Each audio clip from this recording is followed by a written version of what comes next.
Игорь Витальевич Савицкий Москвадағы Суриков атындағы көркем өнер институтын тамамлағаннан кейін бірінші мәрте 1950 жылы Орайлық Азияға Хорезм археология һәм этнографиялық экспедициясымен келді. Хорезм ойпатының бай мираслары һәм этнографиясы художниктік қатын өзіне тартты.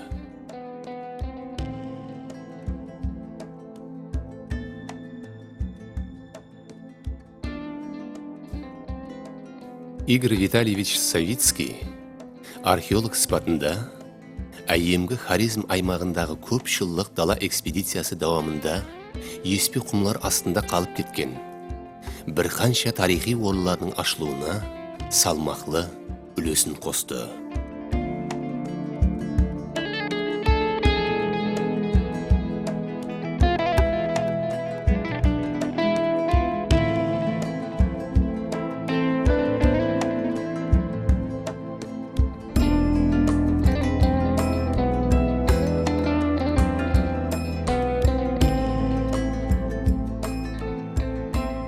Археологиялық қазылмалар уақытында табылған түрлі үй бұйымдары, күзелер, теңгелер ұзақ өтміш куәсі болып, бүгін музейіміз экспонатына айланды.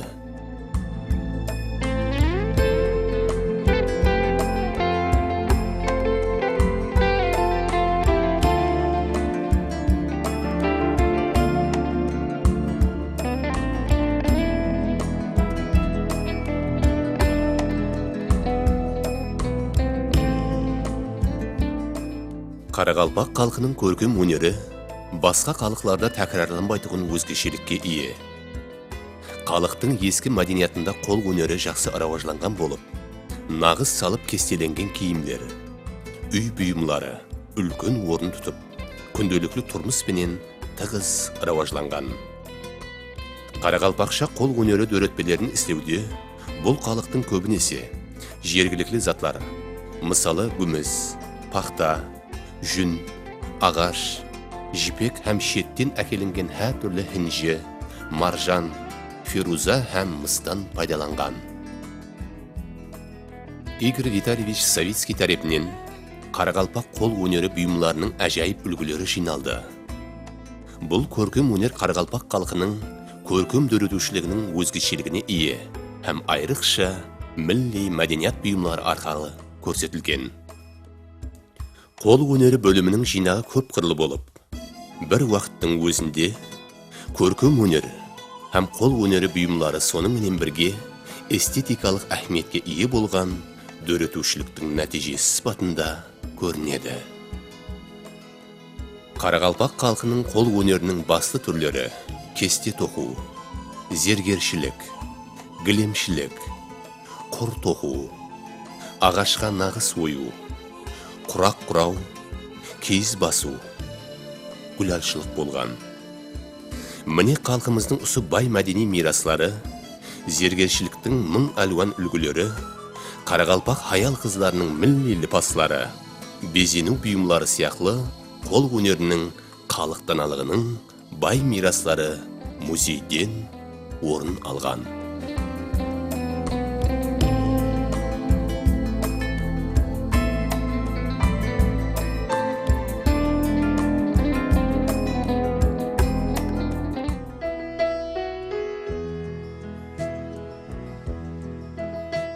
Савицкий атындағы Қарақалпақ мемлекеттік көркем өнері музейі фондында Өзбекстан суретлеу көркем өнері, Қарақалпақ халық өнері, әйемгі Хорезм көркем өнері, рус авангарды, живопись һәм графикалық жұмыслары сақланады.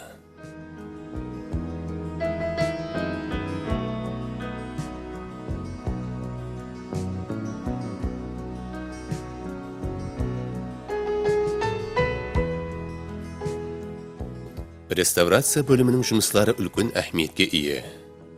Ұзақ өтіміштің гуасы болған картиналар уақыт өтуіменен тозып көнереді. Ямаса, музейге қайсы бір орталықтан алып келінген картиналардың жарамсыз жағдайлары жүз береді. Міне ұсындай пайытты. Бұл минетлер реставрация бөлімінде Қарнеге художниклер тарапынан қайта ісленеді.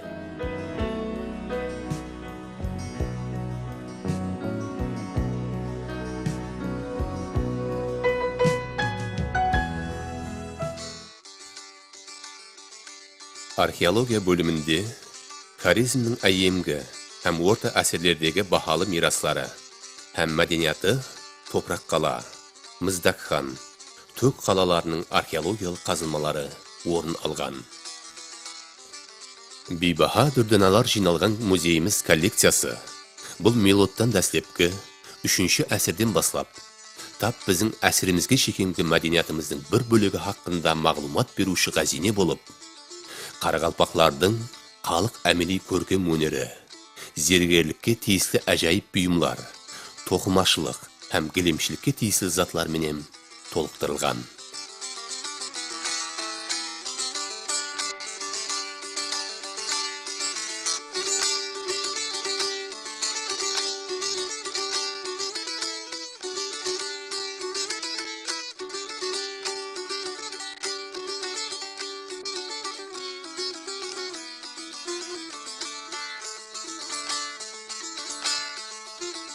Қарақалпақ халқының қол өнерінің басты түрлері кесте тоқу, зергершілік, кілемшілік, құр тоқу, ағашқа нағыз ойу, құрақ құрау, киіз басу, уланшылық болған.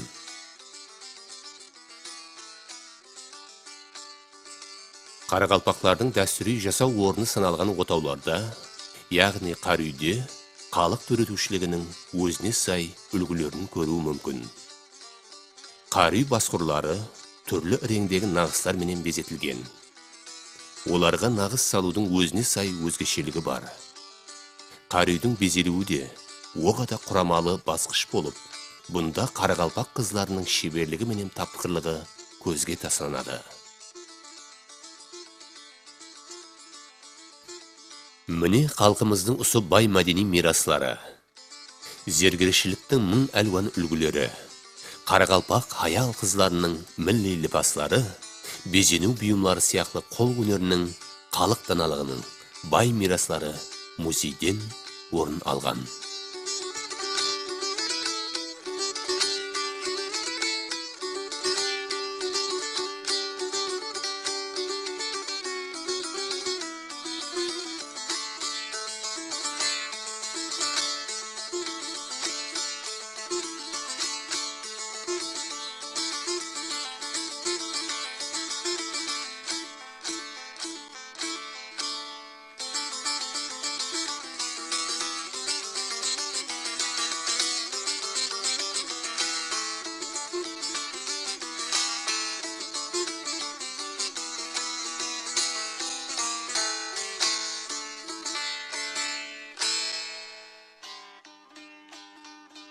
Қыдырбай Саипов, республикамыздың профессионал суретшілерінің бірі.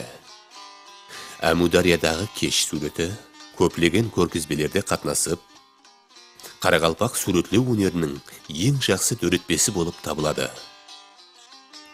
Суретші дөретпелері қатарында басқа да портретлік жұмыслары орын алған. Қарақалпақ милли заманауи көркем өнерінің қалыптасуына һәм оның соңғылықта рауажлануына белгілі дәрежеде үлес қосқан. Қарақалпақ суретшілерінің дөретпелері милли заманауи көркем өнер бөлімінде көрсетілген. Әлбетте, бұл ең жақсы дөретпелер тәжірибелі художниклердің дәстепкі қадемлері һәм жас суретшілердің дөретушілік жолындағы ізденістерін көруімізге болады.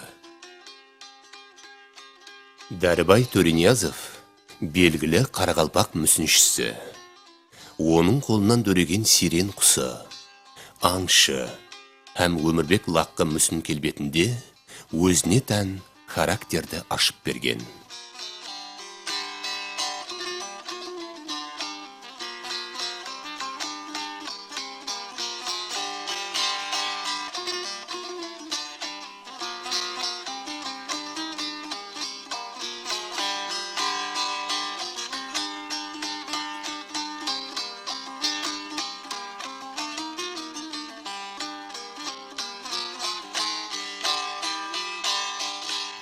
Жолдасбек Құттымұратовтың Әмудария картинасы астарлы мәнеге ие болған дөретпе, һәм мүсіншінің ең белгілі шығармаларының бірі.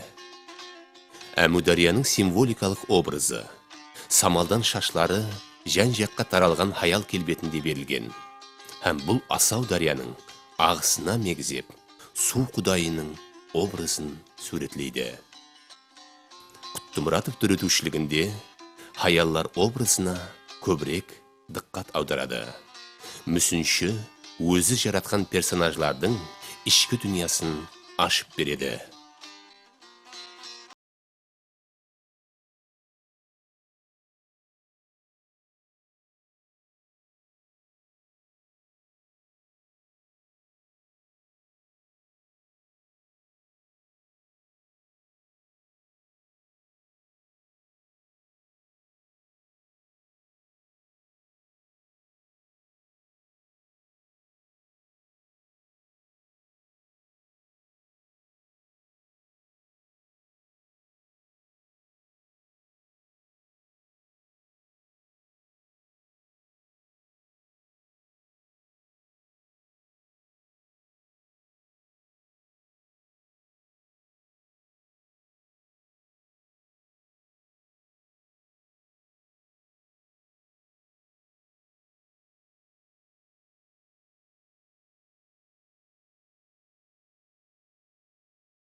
Савицкий атындағы Қарақалпақстан Республикасы мемлекеттік көркем өнер музейінің екінші нәубеттегі құрылысын жойбарластыру хақында қарар қабыл етілді. 2013 жылдың 10 март сәнесінен объекттің құрылыс жұмысы басланды. Құрылыс ісіне ұлыма 43 миллиард сомлық қаражат ажыратылған. Әлбетте, бұл дәуіріміздің үлкен жаңалығы.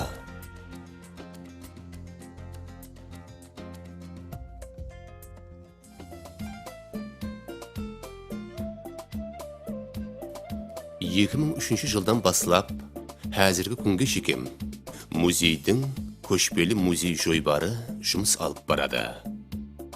Бұл жойбардың мақсаты Қарақалпақстанның ұзақ аймағында жайласқан ауыл балаларына милли мәдениет, көркем өнер хақындағы түсініктерді жеткеріп, бұл арқылы олардың тәрбиясын, дүние қарасын асыру болып табылады. Өткен жыллар давамында жойбар Британ кеңес тарапынан халықаралық ЮНЕСКО шөлкемі, Швейцария бірге істесу шөлкемінің, Қазақстан Дмитрий Арт заманауи мәдениет орайы, жәмиетті раважландыру лабораториясы шөлкемінің қоллап-қуатлау астында өз жұмысын давам етіп келді.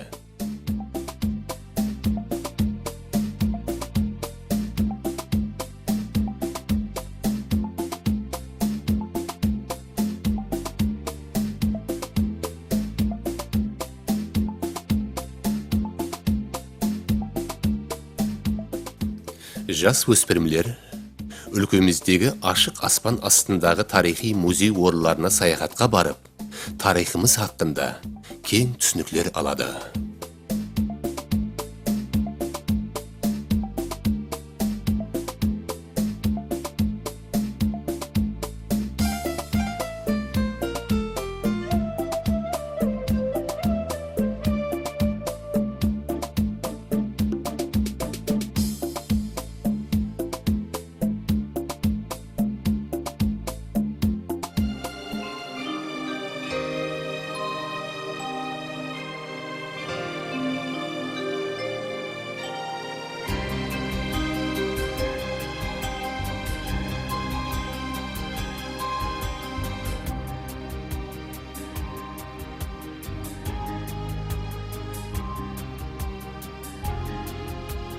Дүрге теңелген бағалы мирасларды, ұшығаның қиқымындай қастерлеп жинаған підай инсан Игорь Витальевич Савицкийдің арманы бүгін көкте құяш яңлы күлім қақты. Неше әсірлер мүлкін қадірлеп білген, оның минетінің жемісі келешек әулет үшін бейбаха қазине болды. Дүнияға даңқы кеткен Қарақалпақ музейі Сахрадағы Лувр деген атқа ие болып, бүткіл халқымыздың мақтанышына айланды.